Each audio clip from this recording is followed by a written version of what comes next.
The moment Elise Moreau dropped the crystal wine glass, shattering it across the marble floor of Le Ciel Doré. She knew her already difficult life had just become impossible. But she couldn't have known that this single moment of clumsiness would unravel a mystery that had confounded Manhattan's elite for over 2 years, or that it would change both her life and the life of the most enigmatic man in New York City forever. They called him the Ice King of Wall Street. Bastien Rousseau had arrived in New York 26 months ago with a portfolio worth $3 billion and a reputation that preceded him like a winter storm. French-born, Harvard-educated, and impossibly successful, he'd taken the financial world by storm, acquiring struggling companies and transforming them into profitable enterprises. But there was something about Bastien that no one could crack. He never smiled. He rarely spoke.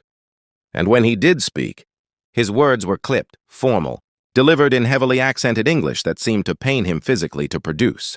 Business partners complained. Employees whispered. Society columnists speculated about everything from autism to arrogance to some mysterious trauma. His board meetings were torture sessions of awkward silence and frustrated executives. Deals that should have taken hours stretched into days because Bastien would simply stare, his jaw tight, his glacier blue eyes revealing nothing. Some said he was brilliant but impossible. Others said he was a fraud who'd gotten lucky. Everyone agreed on one thing. Bastien Rousseau was the most difficult person they'd ever tried to work with. But they tolerated him because his instincts were golden. Every company he touched turned to profit. Every investment multiplied. He had a gift for seeing potential where others saw failure except when it came to human connection. There, he was utterly, completely blind. Elise had been working at Le Ciel Doré for 3 months, and every shift was a battle against her own inadequacy. At 24, she'd fled. Montreal, after her mother's medical bills had consumed everything they had. New York was supposed to be her fresh start. But the city had proven as cold as its reputation. Her English was improving, but slowly. Her confidence was shot, and her tips barely covered the shoebox apartment she shared with 2 other girls in Queens. She'd been hired because the restaurant needed someone who spoke French for their European clientele. But mostly she worked in silence, her head down, her hands shaking every time she approached a table. The other servers mocked her accent. The manager criticized her speed. The customers barely looked at her. The night everything changed started like any other nightmare. Elise had already spilled soup on her apron, mixed up 2 orders, and been reduced to tears in the walk-in freezer by a customer who'd screamed at her for not understanding his request. For dressing on the side, she was ready to quit, ready to go home to Montreal and admit defeat. Then Bastien Rousseau walked in. She recognized him immediately. His face had been on the cover of Forbes just last week. The billionaire who won't talk. He moved through the restaurant like a storm. Cloud, his security team flanking him. His assistant, a severe woman named Patricia, speaking rapidly into her phone. They were seated at the best table, the one by the window overlooking Central Park. Elise prayed she wouldn't be assigned to them. Of course she was. "Table 12, the manager snapped. "And for God's sake, don't screw this up. That's Bastien Rousseau. He tips in thousands. If you don't make him angry." Her hands trembled as she approached. Patricia was still on her phone, barking orders. The security team was scanning the room, and Bastien sat perfectly still, his face carved from ice, staring at the menu as though it contained a cryptic message he couldn't decode. "Good evening," Elise began in English, her accent thick.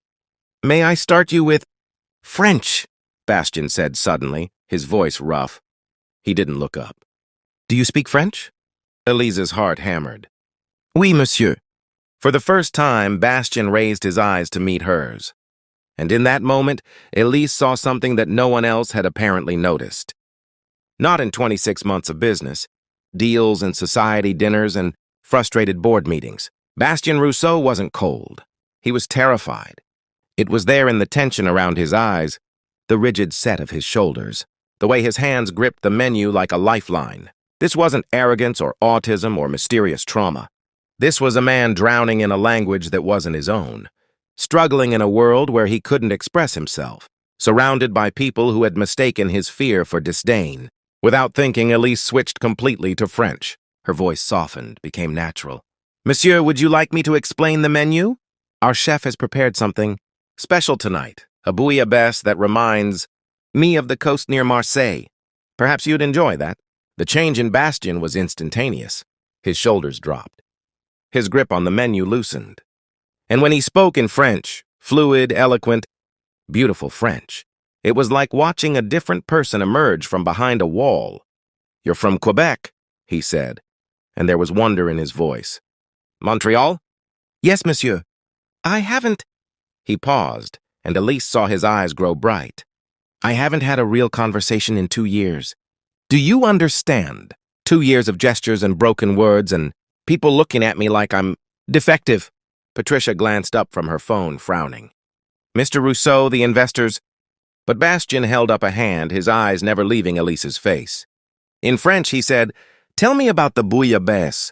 Tell me slowly. Let me remember what it feels like to understand and be understood. Over the next hour, as Elise served his table, something extraordinary happened. Bastien began to talk. Not the clipped, painful English that his associates knew, but flowing, passionate French. He told her about growing up in Lyon, about his grandmother's kitchen, about the loneliness of being brilliant in business but unable to express the simplest human emotion in English. His language disorder, selective aphasia, he called it, had emerged after a car accident 5 years ago. He could read English, write it, understand it perfectly. But speaking it caused him physical pain, a neurological glitch that made every English word feel like swallowing glass. In French, he was eloquent. In French, he was warm. In French, he was human. Why didn't you hire a translator? Elise asked gently. Pride, Bastien admitted. Stubbornness. I thought I could overcome it. I thought if I just tried harder, he laughed bitterly. Instead, I became a ghost in my own life. When Patricia tried to interrupt with business matters, Bastien held up his hand. Then, in halting English, he said, Patricia, tomorrow, tonight. Tonight I remember who I am. Before he left, Bastien did something that would become Manhattan legend. He asked for the manager, and in broken but determined English, he said, This woman, Elise, I want to hire my company, translator, cultural liaison, name, salary, the manager stammered. Sir, I'm sure we can discuss 1 million, Bastien said in English, each word clearly painful. Then, switching to French for Elise alone, if you'll accept, I need someone who sees me, not the money, not the power, me. Elise thought of her mother's medical bills, her shoebox apartment, her shattered confidence. But more than that, she thought of the loneliness in Bastien's eyes, loneliness she recognized because she'd felt it every day since arriving in New York. I'll help you, she said in French, but not because of the money, because no one should have to be invisible in their own life. Within 6 months, Bastien's reputation transformed completely. With Elise by his side, translating not just his words but his intentions, his warmth, his vision, people finally understood the brilliant, kind, passionate man behind the icy facade. Business deals that had taken days now took hours. Employees who'd feared him discovered they adored him. The Ice King melted, and underneath was someone extraordinary. But the real transformation was in Elise. Bastien didn't just hire her, he invested in her. French classes for his entire executive team. Confidence coaching, a generous salary that allowed her to bring her mother to New York for proper treatment. Most importantly, he saw her value when she couldn't see it herself. 2 years later, when Bastien proposed in perfect, practiced English that had taken him months of speech therapy to master, it was in front of his entire board of directors. I love you, he said, each word careful and true. Takes courage. You gave me courage. Then, switching to French, he added what everyone in the room felt. You taught me that being understood isn't about speaking perfectly. It's about being seen by someone who cares enough to listen.